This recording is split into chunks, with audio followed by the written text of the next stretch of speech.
Assalamualaikum warahmatullahi wabarakatuh.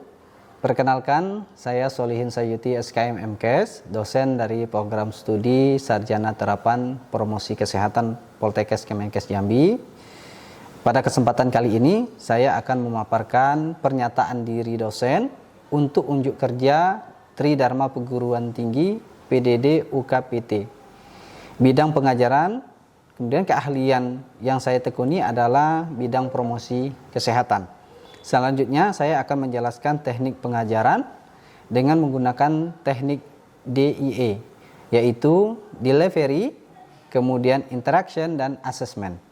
Pada salah satu mata kuliah yang saya ampu yaitu mata kuliah pemberdayaan pengorganisasian masyarakat dengan bobot 5 SKS dengan ketentuan 2 SKS yaitu pembelajaran secara teori di kelas, kemudian 1 SKS praktikum simulasi di kelas, kemudian 2 SKS praktik lapangan di masyarakat.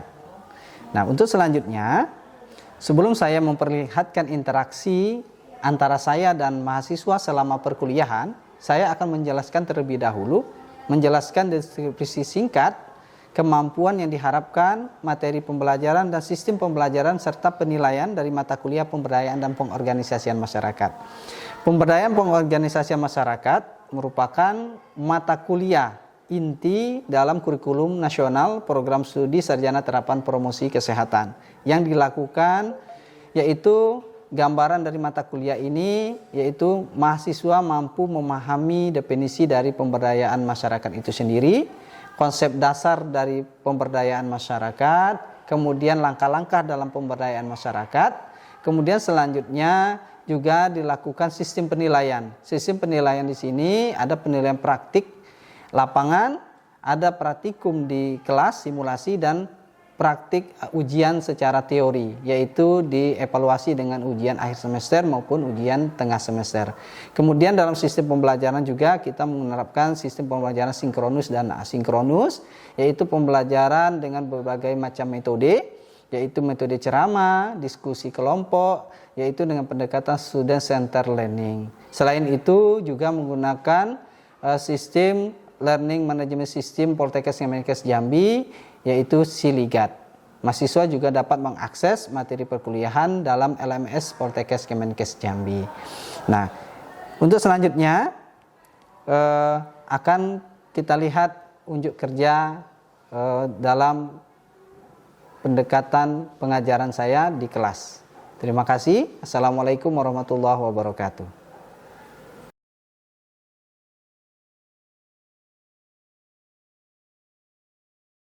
Assalamualaikum warahmatullahi wabarakatuh. Waalaikumsalam warahmatullahi wabarakatuh. Selamat pagi. Baik, mahasiswa sekalian, perkenalkan dengan Bapak Solihin Sayuti SKM MKes. Saat ini mengampu sebagai koordinator mata kuliah dari pemberdayaan pengorganisasian masyarakat di semester 5 ya. Bapak bersama tim Ibu Erpon Firiza SKM MKM, kemudian Ibu Winda Triana SPD MKes, kemudian Ibu Dr. Abasia SKM MKep, kemudian Pak Ari Irfan SPD MKes, kemudian Bapak Egy Sunanda Putra SGZ MGZ. Baik ya, itu tim mata kuliah di semester 5 pada mata kuliah pemberdayaan dan pengorganisasian masyarakat. Baik, mahasiswa sekalian, untuk RPS sudah dapat semua ya? Oke. Untuk pertemuan kita pada hari ini, kita akan membahas mengenai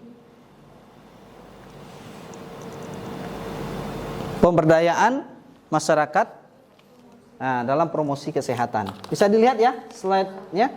Baik.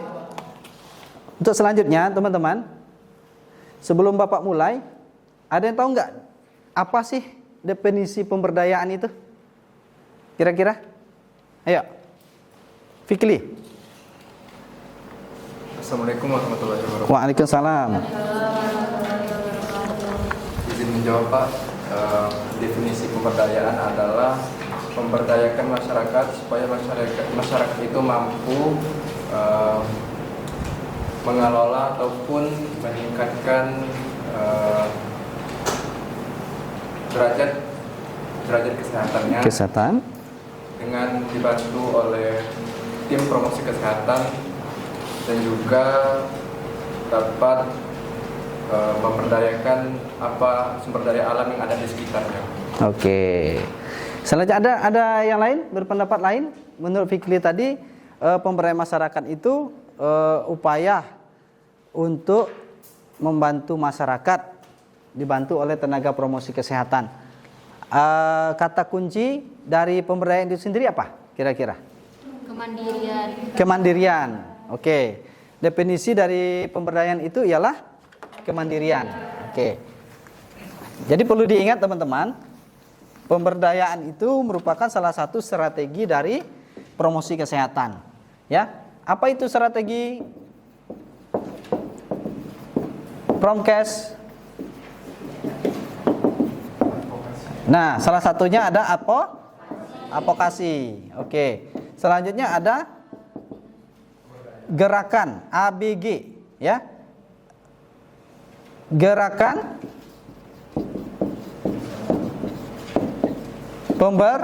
gerakan masyarakat atau gerakan pemberdayaan, sama, gitu ya. Kalau di istilah kita tuh ABG kalau singkatannya, biar mudah ingat, ya.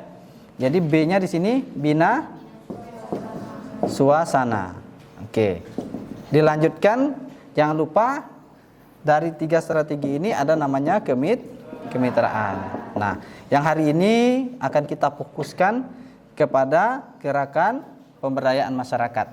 Ya, gerakan pemberdayaan masyarakat. Tapi kalaupun hanya pemberdayaan atau PPM mata kuliah kita pelajari, tetap kita akan membahas butuh dukungan dari advokasi, kemitraan, dan bina suasana. Gitu ya, paham ya? Baik. Untuk selanjutnya teman-teman, ini ada link berkaitan dengan masalah di masyarakat. Bisa kita lihat nanti ya, coba kita lihat.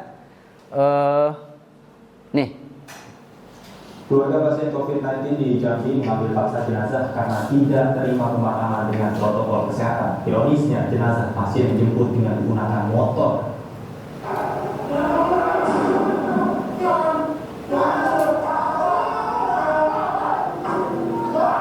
Keluarga pasien COVID-19 ini mengamuk di instalasi gawat darurat Rumah Sakit Umum Daerah Raden Matahir Jambi. Keluarga tak terima karena harus menunggu hasil swab test untuk bisa mengambil jenazah anggota keluarga mereka. Tak hanya mengamuk, keluarga pasien bahkan nekat mengambil paksa jenazah untuk dimakamkan. Keluarga menolak jenazah dimakamkan dengan protokol kesehatan. Ironisnya, keluarga nekat mengambil paksa jenazah dan membawanya dengan menggunakan motor. Keluarga tak percaya pasien meninggal karena COVID-19. Ini hasil token ini dengan alasan karena tidak dibaca sudah keluar. Error. Itu semua omongan yang bagus atau enggak buat kalian? Sakitnya itu apa ya? Sakit apa? Tapi mana udah berapa kali udah dari 2016. Kok tiba-tiba begitu langsung dikumpulkan secara COVID? Apa maksudnya mereka itu? Namun tudingan keluarga dibantah rumah sakit. Saat dirawat, pasien sempat menjalani rapid test dengan hasil reaktif. Dan saat pasien meninggal, sesuai aturan pemakaman harus diselenggarakan sesuai protokol kesehatan. Kami tetap mengambil hasil swab. Tapi kan kita keluarga kan punya pertimbangan ya. Kalau kita kan pertimbangannya tetap kita lakukan protokol.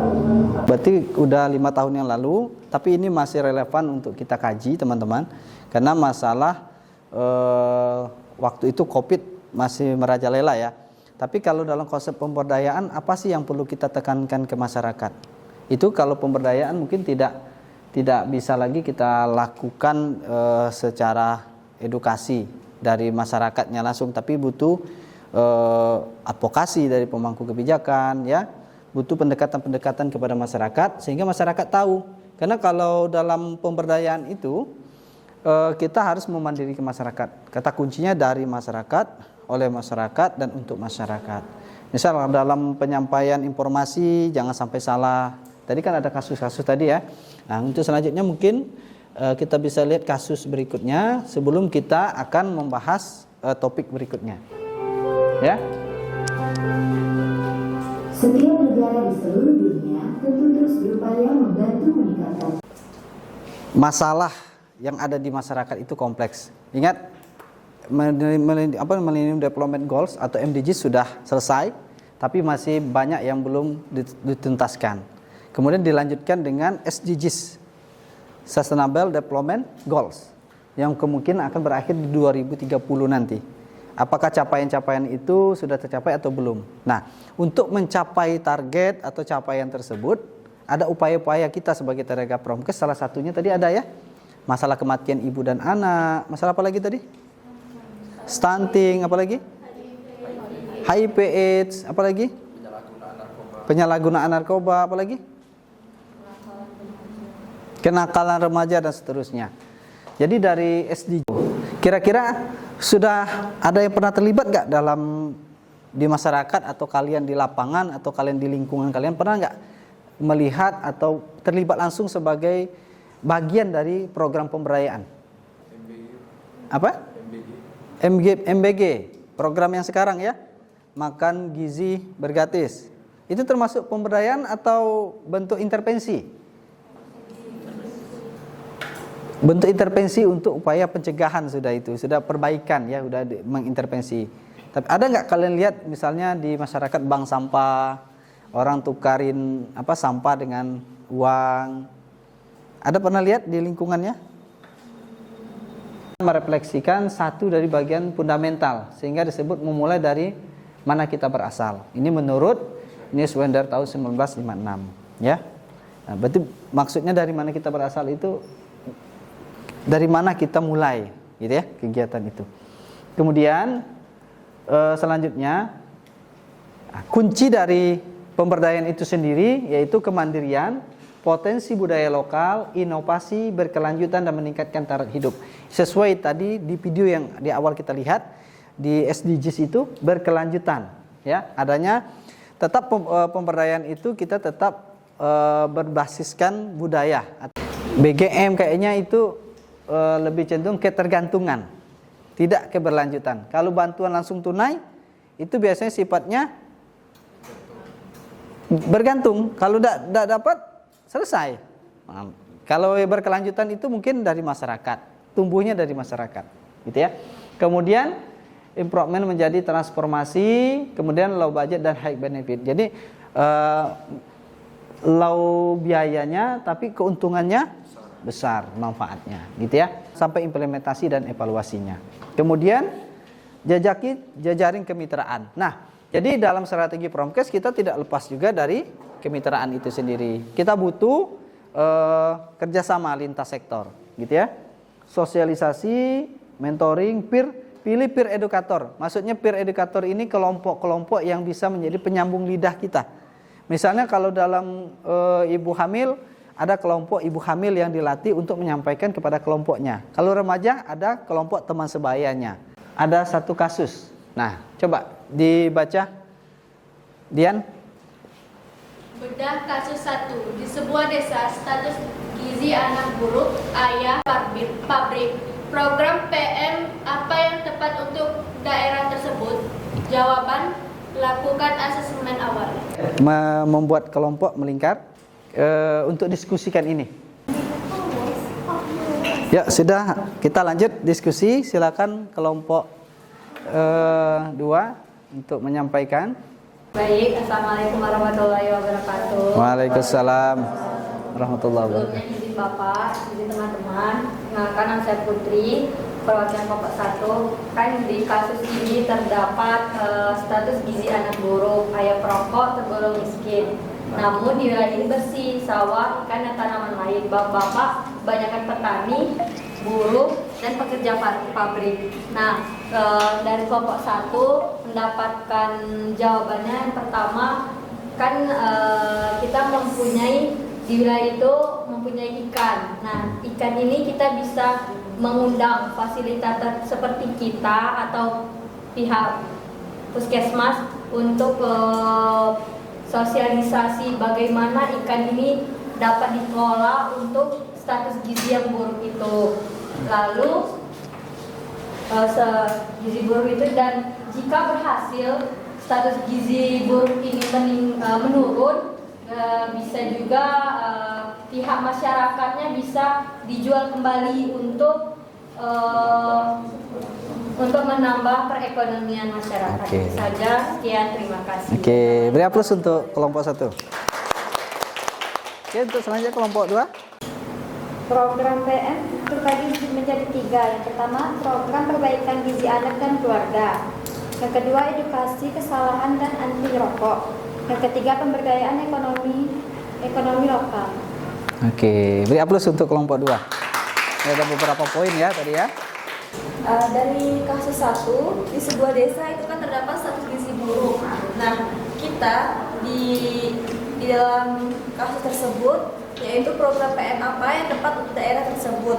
Kita harus mengidentifikasi masalah utama dan kondisi sosialnya terlebih dahulu. Karena di sebuah desa terdapat status gizi anak buruk, itu menjadi salah satu masalah utama dari sebuah kasus itu. Kemudian ayah perokok dan tergolong miskin. Namun di wilayah tersebut, wilayahnya bersih, kemudian ada sawah, ikan, dan tanaman lain yang tumbuh subur. Nah, jadi program pemberdayaan masyarakat yang dapat dilakukan yaitu yang pertama, program gizi rumah tangga. Yang kedua ada membudidayakan ikan. Sesuai pada kasus tersebut itu terdapat sawah dan ikan ataupun tanaman lain yang tumbuh subur. Jadi kita sebagai masyarakat harus membudidayakan ikan. Ikan dapat kita gunakan untuk penambahan gizi. Kemudian pelatihan olahan panganan lokal. Ada masalah dan ada solusi. Kalau kita lihat dari kasus itu ya, tadi disampaikan oleh teman-teman sudah benar, sudah pas ya. Ada upaya edukasi, ada upaya pengolahan makanan, kemudian ada, karena di situ walaupun ada masalah gizi buruk, ayah perokok, tergolong miskin, tapi mereka memiliki SDM yang mendukung. Yang masalah itu kita harus memberikan SDA-nya, sumber daya SDM-nya yang kurang mendukung, tapi SDA-nya sudah mendukung, sudah baik. Gizi kenapa buruk? Mungkin perlu edukasi tentang pola makan, asupan gizi. Ya sudah benar yang disampaikan oleh teman-teman tadi semuanya. Baik, untuk selanjutnya apakah ada pertanyaan berkaitan dengan mata kuliah pemberdayaan ini? Hari ini kita akan melakukan simulasi berkaitan dengan pemberdayaan masyarakat, baik itu mulai dari survei mawas diri dan lanjutkan dengan musyawarah masyarakat desa. Paham ya? Baik, untuk selanjutnya teman-teman mahasiswa sekalian yang Bapak banggakan, ini ada 2 kasus sebenarnya nanti bisa kita diskusikan lebih lanjut. Nah, tapi perlu diingat di masyarakat itu, contoh situasi di masyarakat ya, ada namanya kelompok tradisional, masyarakat yang mungkin tidak terlibat dengan teknologi. Dia lebih cenderung tidak peduli, gitu ya, sulit terbuka dan sebagainya. Kemudian ada kelompok media menyesuaikan dengan situasi, dengan keadaan. Tadi di awal ada video pandemi kan, ada yang tidak menerima, ada yang menerima. Itu yang terjadi di masyarakat kita, gitu ya. Di masyarakat pun kita akan temukan ada masyarakat yang kelompok pro, ada kelompok kontra, ada kelompok apatis atau kelompok masyarakat yang tidak peduli. Oke? Ini kalian sebagai tenaga promotor kesehatan ke depannya, tentu ini menjadi kompetisi utama kalian di mata kuliah pemberdayaan pengorganisasian masyarakat. Sampai sini ada pertanyaan? Tidak? Cukup? Cukup. Oke, untuk selanjutnya itu dari Bapak berkaitan dengan mata kuliah pemberdayaan dan pengorganisasian masyarakat. Bapak akhiri, Assalamualaikum warahmatullahi wabarakatuh. Waalaikumsalam warahmatullahi wabarakatuh. Selamat siang.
survei mawas diri. Gusoner sudah ada. Nanti sebelum turun diskusi sama bidan kita. Itu kunci pertama. Kemarin pesannya seperti itu. Gusoner dicetak sesuai jumlah penduduk rumah tangga. Ya, rumah tangga. Setiap rumah tangga dimasuki. Dalam rumah tangga bisa jadi ada 2 kakak atau bahkan 3 kakak. Ya, kita ambil satu rumah tangga apa masalah di dalam rumah tangga. Ya, setiap rumah atau rumah itu ya. Oke. Pertanyaan Nolila. Keren, bagus. Baik. Ada lagi? Buat semua masalah itu. Komitmen bersama. Pemerintah desa Gunung Dalam bersama Kepala Puskesmas bersama Ketua RT bersama tokoh agama, tokoh masyarakat. Dengan ini